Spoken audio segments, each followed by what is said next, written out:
পিতা মাতার খেদমত করো, সফলতা চলে আসবে। মুসলমান ভাইরা আমার, পিতা মাতা যদিও তোমাদের সব কিছু নিয়ে যায়, তবু কিছুই করতে পারবা না।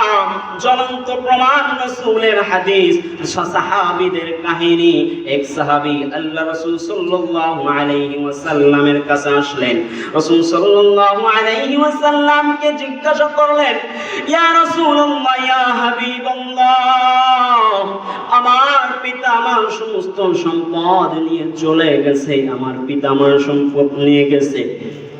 রাসূল সাহাবীকে বললেন, যাও যাও তোমার পিতাকে ডেকে আনো, তোমার পিতাকে ডেকে আনো।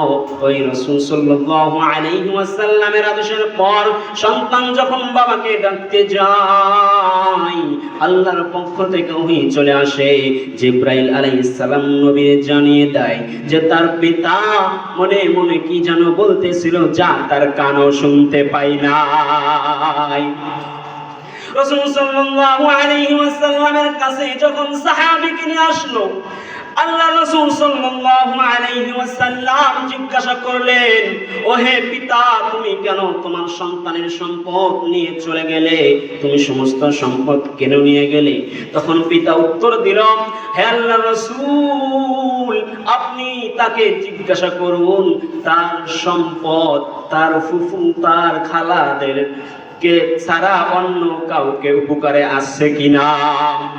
তখন রাসূল সাল্লাল্লাহু আলাইহি ওয়াসাল্লাম বুঝতে পারলেন এবং রাসূল সাল্লাল্লাহু আলাইহি ওয়াসাল্লাম বললেন, আচ্ছা তাহলে তুমি মনে মনে কি বলতেছিলা যেটা তোমার কানও শুনে নাই, তোমার কানও শ্রবণ করতে পারে নাই, তুমি এমন কি বলেছিলে?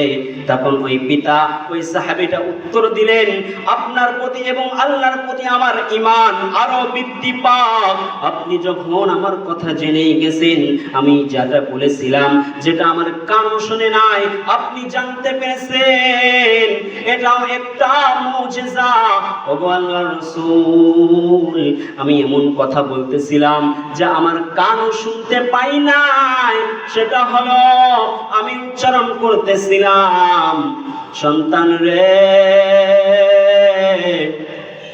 শৈশবকালে তোরে লালন পালন করেছি, ছোটবেলায় তোরে লালন পালন করেছিলাম, তোর সকল হাজত আমি পূর্ণ করেছি। তুই যখন অসুস্থ হয়ে পড়তি, আমি বাবা ঘুমাইতে পারতাম না, আমি বাবার অবস্থা এরকম হয়ে যেত যেন আমি বাবাই অসুস্থ হয়ে পড়েছি। ও সন্তান, তোকে আমি লেখাপড়া করাইছি, সন্তান রে, তোর যাবতীয় খরচ বহন করেছি, তোর থেকে তো আমি এতটুকু পাবো, তুই আমার খরচ গ্রহণ করবি, আমার প্রয়োজনগত জিনিসগুলো পূর্ণ করে দিবি, তাও তো দিলি না।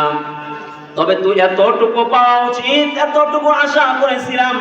একজন প্রতিবেশী একজন মানুষের থেকে যতটুকু আশা করে ততটুকু আশা করেছিলাম, তাও পাইলাম না।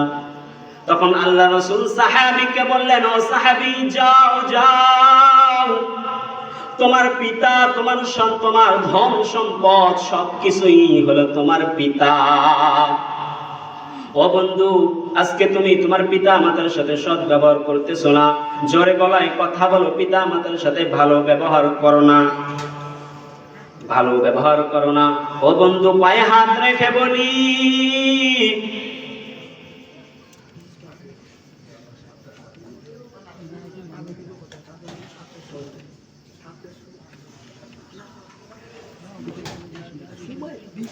মুসলমান ভাইরা আমার, পিতা মাতার সাথে সৎ ব্যবহার করতে হবে, আল্লাহর আদেশ, আল্লাহ রাব্বুল আলামিন আদেশ করেছেন। ও 6:30 বন্ধ করি না, তারপরে তুমি আচ্ছা ঠিক আছে, তুমি 6:30 বন্ধ করো, বলো।